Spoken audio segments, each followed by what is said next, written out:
Faut-il, oui ou non, laisser mourir Vincent Lambert? Le Conseil d'État va en tout cas se pencher sur cette question ce matin. Le sort de Vincent Lambert n'est toujours pas scellé. Le Conseil d'État commande une nouvelle expertise médicale sur le tétraplégique de 28 ans et promet de se prononcer avant l'été. Ils demandent qu'on le laisse partir. Pour eux, Vincent Lambert n'a aucun espoir d'améliorer son sort.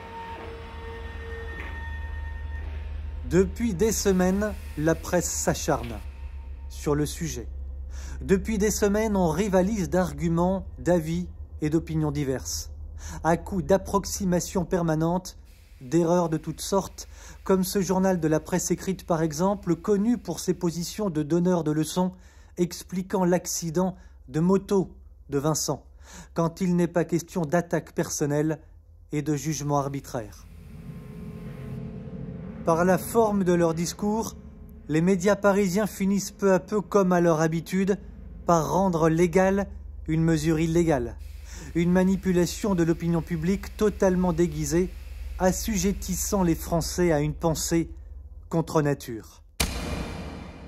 Rares sont les médias qui, dans le traitement du douloureux dossier de Vincent Lambert, ont usé de prudence et d'objectivité.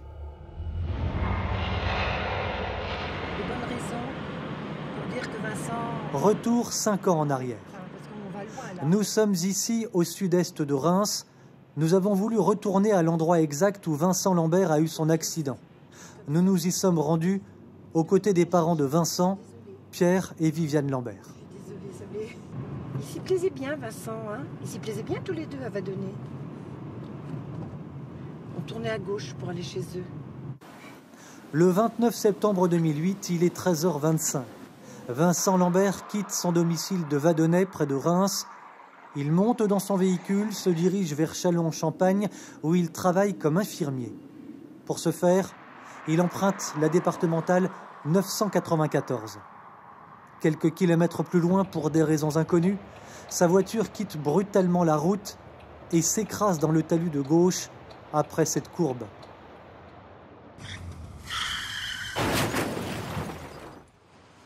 Vincent est éjecté violemment par la porte latérale.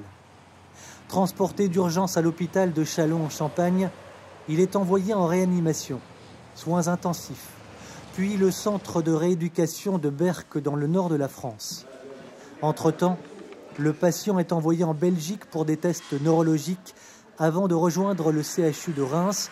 Ici même, rue Sébastopol, Vincent restera 18 mois dans le coma.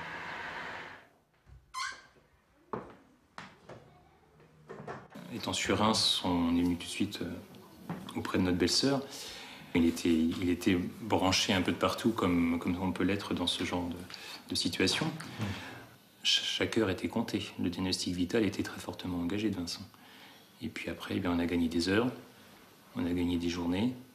Ensuite, on a gagné quelques semaines. Vous me disiez à l'instant, Vincent avait les yeux ouverts. Oui. C'est-à-dire ? C'est-à-dire qu'il a réouvert les yeux, comme vous et moi, en se réveillant. Finalement, on a vu ses paupières s'ouvrir et on s'est dit, ça y est, il revient à lui, quoi. Vincent revient à lui. Sorti du coma, il a besoin d'être hydraté et alimenté. Quelque temps plus tard, pourtant, le 10 avril 2013, le corps médical, d'ailleurs divisé sur la question, va prendre une incroyable décision, celle de couper l'alimentation de Vincent. Les parents du jeune homme apprennent stupéfaits l'information par un autre de leurs fils. Alors, en pleine nuit, Pierre et Viviane Lambert parcourent les 700 km qui séparent Molan, dans la Drôme, où ils résident, à Reims dans la Marne, pour aller au chevet de leur fils. On est allé voir Vincent qui a pleuré, vraiment pleuré. Quand il nous a vus, il a pleuré. C'était content qu'on arrive. Sa sœur de Bretagne est arrivée. Un médecin, madame, vous a dit, sauf erreur de ma part, vous a dit votre fils fait de la conjonctivite. Ah, mais oui. C'est après ça, quelques jours après. Non, voilà, c'est que moi, pour être clair, C'est pas moi-même qui l'a dit, il l'a dit à une de nos filles. Et quand je lui ai dit, mais Vincent pleure, elle a été vraiment choquée. Elle a demandé elle-même au médecin, mais Vincent pleure, qu'est-ce qui se passe? Elle lui a dit, faut pas vous inquiéter, c'est de la conjonctivite. C'est quand même gros. Et Vincent, je lui essuyais ses larmes. Ouais. Pour vous, il pleurait? Ah, il pleurait. Il a pleuré quand David est arrivé. Il a pleuré quand Anne est arrivée. Il a pleuré. Il a pleuré. C'était pas des yeux collés, c'était des larmes. Voilà. Privé d'alimentation durant plus de 2 semaines, Vincent Lambert a dû vivre un calvaire. Pourtant, le docteur Carigère et quelques-uns de ses collègues s'entêtent, comme le professeur François Blanchard, ici, sur cette photo. Celui-ci s'était exprimé en ces termes à Pierre Lambert. Un sous-entendu qui en dit long. Notre décision médicale, elle s'appuie sur un pronostic qui est à 99,999% consolidé. Oui, Vincent Lambert, malheureusement, et je suis le premier à être malheureux pour ce patient et pour ses proches, restera dans cet état-là, sans progrès, sans capacité à communiquer avec son entourage, aussi bien aussi sur une manière aussi simple qu'un battement de paupières ou qu'un mouvement d'orteil. Donc aujourd'hui, Vincent Lambert est définitivement condamné à être enfermé dans son corps, mais en plus avec une situation tout à fait singulière, c'est que c'est un corps qui manifeste des émotions probablement pas ressenties par le malade, mais son corps est souffrant, son corps manifeste des émotions. Propos persuadés mais en même temps contradictoires et ambigus d'Éric Carigère. Car si le patient ressent des émotions, comme il le dit, ne faut-il pas justement plaider pour sa vie?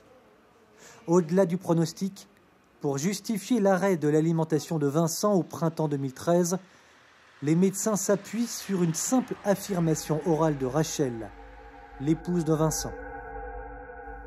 Son mari a-t-elle expliqué au corps médical, son mari aurait demandé l'euthanasie. Mariés depuis seulement 2 ans, Rachel et Vincent auraient-ils réellement abordé un sujet aussi lourd pour un jeune couple? On peut légitimement s'interroger sur l'absence totale de preuves matérielles dans un dossier aussi grave. À plusieurs reprises, nous avons tenté de joindre Rachel Lambert au téléphone, en vain. Nous savons qu'elle n'habite plus la ville de Reims, mais qu'elle est partie s'installer loin de là, dans la région de Bruxelles. Parce que leur fils a été privé d'alimentation, Viviane et Pierre Lambert vont s'opposer au corps médical et porter l'affaire devant les tribunaux. Par 2 fois, la justice leur donnera raison. Vincent est de nouveau réalimenté, mais en février dernier, rebondissement, son épouse, Rachel, saisit le Conseil d'État pour que soit annulée la décision du tribunal. C'est donc à la plus haute juridiction française que va revenir désormais la lourde et grave tâche de trancher. C'est lui qui décidera de la vie ou de la mort de Vincent Lambert. La loi Leonetti de 2005 a pour objet d'éviter les pratiques d'euthanasie. Parallèlement, cette loi proscrit l'acharnement thérapeutique. Or, Vincent Lambert est tenu en vie, non par des machines, mais grâce à l'eau et l'alimentation qu'on lui donne. Où est donc l'acharnement? En nous recevant dans son bureau il y a quelques jours à Reims, le docteur Carigère a omis de nous indiquer qu'un autre de ses patients était dans le cas de Vincent, dans le même établissement que lui. Ce, depuis près de 15 ans. De ce patient, curieusement, personne n'en parle.